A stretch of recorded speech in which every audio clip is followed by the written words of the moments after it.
আসসালামু আলাইকুম everyone, welcome back to my channel Orisha Pakshala. হাজির হয়ে গেলাম বিকালের জন্য ঝটপট খুবই মজার একটা নাস্তার রেসিপি নিয়ে। মাত্র 1 কাপ সুজি দিয়ে এই মজার নাস্তাটা তৈরি করে নিয়েছি। আশা করছি আপনাদের কাছেও খুবই ভালো লাগবে এবং সহজ লাগবে। তাহলে চলুন দেখে নিই কীভাবে তৈরি করছি।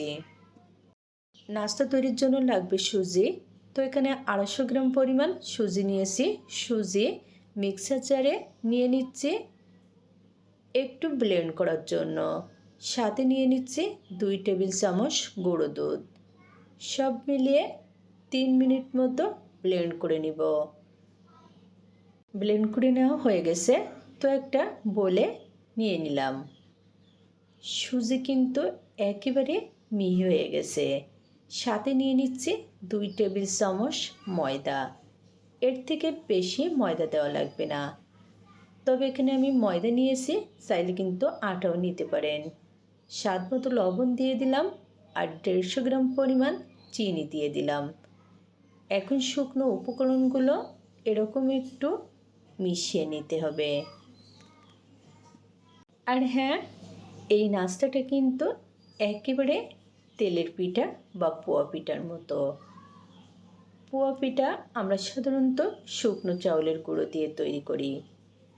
এখন প্রাথমিকভাবে 1 কাপ আর হাফ কাপ পানি দিয়ে মিশিয়ে নিচ্ছি। অবশ্যই একটু সময় নিয়ে মিশিয়ে নিতে হবে, যেন এর ভিতরে কোনো দলা না থাকে।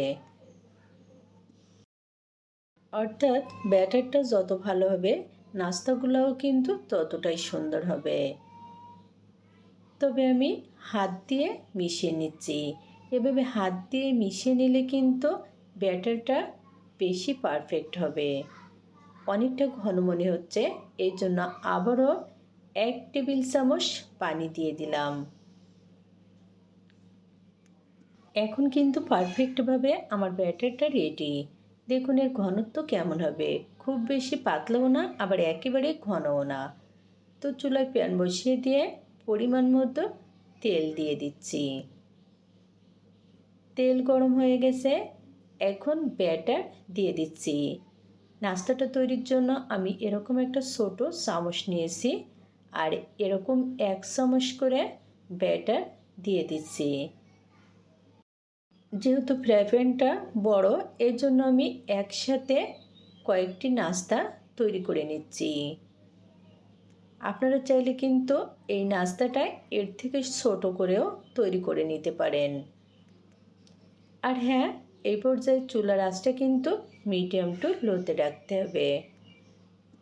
নাস্তাটা যেন ভালোভাবে ফুলে, এই জন্য এরকম করে তেল দিতে হবে। এখন উল্টে নিচ্ছি। এভাবে আমি সবগুলা নাস্তা একে একে তৈরি করে নিচ্ছি। তো বরাবরের মতো রিকোয়েস্ট করছি, যদি আমার আজকের রেসিপিটা ভালো লাগে তাহলে অবশ্যই চ্যানেল সাবস্ক্রাইব করে পাশে থাকবেন। দেখুন নাস্তাগুলো কিন্তু আমার এখন পুরোপুরি রেডি। তাছাড়া খুবই সুন্দর করে ভেজে নিয়েছি। আর দেখুন নাস্তায় দারুণ সুন্দর কালারও চলে এসেছে। তো এখন তেল ছেঁকে একে একে নাস্তাগুলো তুলে নিচ্ছি।